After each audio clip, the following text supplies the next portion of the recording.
And as part of efforts to recover the more than 200 hostages taken by Hamas, Israel is dropping leaflets into Gaza, asking for information about where those people might be. Deborah Patta visited a kibbutz where people are haunted by the events of October 7th, as Israel says Hamas is still trying to send militants across the border. She's now in the city of Ashkelon with more. In the absence of a ground invasion kicking off, those living in kibbutz communities near Gaza are not taking any chances after waiting hour after agonizing hour for Israeli soldiers to come to their rescue on October 7. We had no time to think. Imri Budin is part of a 6-man self-defense unit protecting kibbutz Reem, which is just 3 miles from the fence dividing Israel from the Gaza Strip. Prior to Hamas's unprecedented attack, his semi-automatic rifle lay gathering dust in a safe.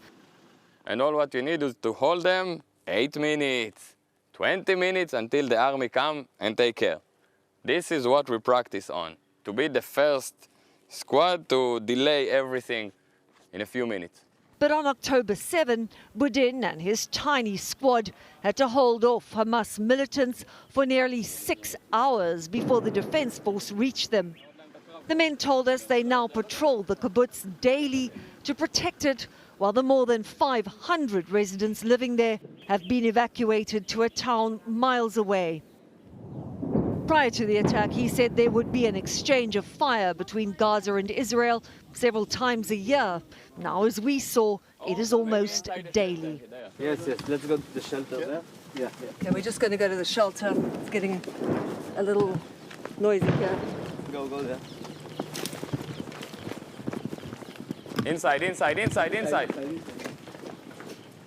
The men told us they won't feel safe until Hamas has been destroyed. In the immediate aftermath of the attack, Israeli officials swore revenge, vowing to decimate Hamas through a full-scale ground invasion. But that ground invasion appears to have been complicated with the hope that more of the over 200 hostages captured by Hamas will be freed after the release of 4 women this past week. Anne-Marie. Deborah, I'm sort of curious about this kibbutz. You know, what was happening on it, its location, what made it particularly vulnerable?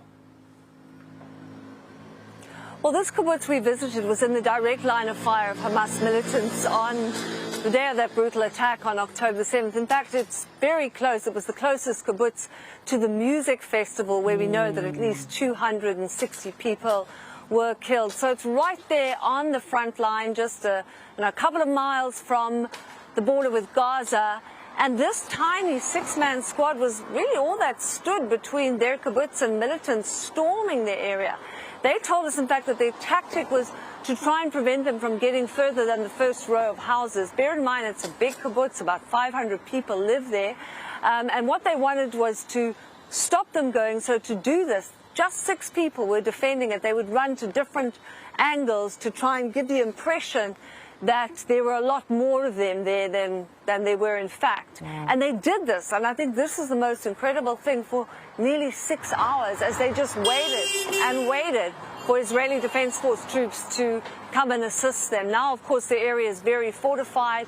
You have a lot of soldiers in the area, but these 6 men managed to keep people at bay and significantly reduce the number of people who died. I think they lost at least 5 members of their kibbutz in the attack, but compared to some of the other areas, it was probably their actions that saved a lot of lives there. And I think what they were saying to us was there was a false sense of security. They didn't even take their weapons out of the safe for most of the year, but they realized very quickly during that attack that they were on their own. The area is now being reinforced, as I said, but the residents are no longer there. They're just patrolling it to protect it, but they're saying that they're not going to be returning until Hamas is no longer a threat. They just don't feel safe. And they say that if Hamas is not destroyed, they might never come back. It was a farming community, and all work there has stopped for now, Anne-Marie. Wow, that is just, it's a remarkable story and remarkable bravery on behalf of those men. We know that Hamas still has some 200 hostages, though 4 were released. You spoke to the son of one of them. What did he have to say? Well, indeed, and you know, that is part of the issue right now, is that there are over 200 hostages. Those 4 have been released, and that has given people hope that maybe more will be released, which is possibly why the ground invasion that Israel threatened has been held back to some extent. Now, earlier this week, you remember 2 elderly women were among those released. One of them was Yocheved Lifshitz, who gave a very grueling account of her ordeal after being seized and taken through Hamas tunnels, but also said she'd been treated well and was given toiletries and visited frequently by a doctor. She was released, but her husband is still being held hostage. Now, her son told us that in his heart, he wants to destroy Hamas, but very profoundly, he said there are also 2 million people in Gaza who are going to stay there for as long as they need to, forever. They are their neighbors in a sense. So what he was saying is that somehow they have to find a solution, that he was saying we have to find a creative solution. They want people back home to their families, but he asked what happens the day after a ground invasion if it's successful? What happens to the Palestinians in Gaza? They will still be there, and we can't go on like this. We need to find some kind of solution, which I thought was a very interesting perspective from somebody who's still got a father who's being held hostage, Anne-Marie. Right. He is still right in the middle of all this pain, this terror. And, you know, the question that he is asking is the same question that world leaders are asking of each other. You know, what will happen after this? Deborah, thank you very much.